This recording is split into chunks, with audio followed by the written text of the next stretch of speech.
ओम गणेशाय सभी को। आप सभी का एक बार फिर से स्वागत है आपके अपने यूट्यूब चैनल में। आज सुनते हैं बुधवार की व्रत कथा। समतापूर्ण गांव में मधुसूदन नाम का एक व्यक्ति रहता था। वह बहुत ही धनवान था। मधुसूदन का विवाह बलरामपुर नगर की सुंदर लड़की संगीता से हुआ था। एक बार मधुसूदन अपनी पत्नी संगीता को लेने बुधवार के दिन बलरामपुर गया। मधुसूदन ने अपनी पत्नी के माता पिता से कहा कि बेटी को विदा कर दो। माता पिता ने कहा, बेटा आज बुधवार है, बुधवार को किसी भी कार्य के लिए यात्रा नहीं करते। लेकिन मधुसूदन नहीं माना। उसने ऐसी शुभ अशुभ बातों को ना मानने की बात कही और फिर उसने अपनी पत्नी को लेकर बैलगाड़ी से यात्रा आरंभ कर दी। 2 कोसी की यात्रा करने के बाद उसकी गाड़ी का एक पहिया टूट गया और वहां से दोनों ने पैदल ही यात्रा को शुरू किया। रास्ते में संगीता को प्यास लगी। मधुसूदन उसे एक पेड़ के नीचे बैठा कर जल लेने चला गया।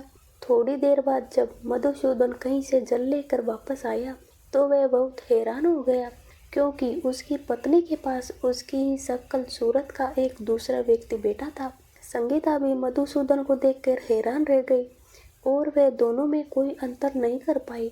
मधुसूदन ने उस व्यक्ति से कहा, तुम कौन हो और मेरी पत्नी के पास क्यों बैठे हो? मधुसूदन की बात सुनकर उस व्यक्ति ने कहा, अरे भाई, ये तो मेरी पत्नी संगीता है। मैं अपनी पत्नी को ससुराल से विदा करके लाया हूँ। लेकिन तुम कौन हो जो मुझसे ऐसा प्रश्न कर रहे हो? मधुसूदन ने कहा, तुम जरूर कोई चोर या ठग हो। ये मेरी पत्नी संगीता है। मैं इसे पेड़ के नीचे बैठा कर पानी लेने गया था। इस पर उस व्यक्ति ने कहा, अरे भाई, तुम झूठ क्यों बोल रहे हो? संगीता को प्यास लगने पर जल लेने तो मैं गया था। मैंने तो जल लाकर अपनी पत्नी को पिला भी दिया। अब तुम चुपचाप यहाँ से चलते बनो, नहीं तो किसी सिपाही को बुलाकर तुम्हें पकड़वा दूंगा। दोनों एक दूसरे से लड़ने लगे। उन्हें लड़ता देखकर बहुत से लोग वहाँ इकट्ठे हो गए।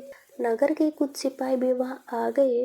सिपाही उन दोनों को पकड़कर राजा के पास ले गए और उनकी सारी कहानी सुनकर राजा भी कोई निर्णय नहीं कर पाया। संगीता भी उन दोनों में से अपने वास्तव पति को नहीं पहचान रही थी। राजा ने दोनों को कारागार में डाल देने के लिए कहा। राजा के फैसले पर असली मधुसूदन भयभीत हो उठा। तभी आकाशवाणी हुई, मधुसूदन, तूने संगीता के माता पिता की बात नहीं मानी और बुधवार के दिन अपनी पत्नी को अपने ससुराल से लेकर घर की ओर प्रस्थान किया। ये सब भगवान बुद्धदेव का प्रकोप है। मधुसूदन ने भगवान बुद्धदेव से प्रार्थना की, हे भगवान, मुझे क्षमा कीजिए, मुझसे बहुत बड़ी गलती हुई है। भविष्य में मैं कभी ऐसी गलती नहीं करूंगा। मधुसूदन के प्रार्थना करने से भगवान बुद्धदेव ने उसे क्षमा कर दिया और तभी दूसरा व्यक्ति राजा के सामने गायब हो गया। राजा और दूसरे लोग इस चमत्कार को देखकर हैरान रह गए। भगवान बुद्धदेव की अनुकंपा से राजा ने मधुसूदन और उसकी पत्नी को सम्मानपूर्वक विदा किया। दोनों क्षमता पूर्ण की ओर चल दिए। मधुसूदन और उसकी पत्नी दोनों बुधवार को व्रत करते हुए आनंद पूर्वक अपना जीवन बिताने लगे और इस तरह भगवान बुद्धदेव की कृपा से उनके यहाँ खुशियाँ बरसने लगी। और इसी तरह जो भी विधिवत बुधवार का व्रत करके कथा सुनते हैं, भगवान बुद्धदेव उनके सभी कष्टों को दूर करते हैं। तो ये थी आज की कथा। कैसी लगी आपको आज की ये कहानी? कमेंट बॉक्स में ज़रूर बताएं और वीडियो को लाइक ज़रूर कीजिए। ऐसी कथाओं के लिए हमारे चैनल को सब्सक्राइब कीजिए।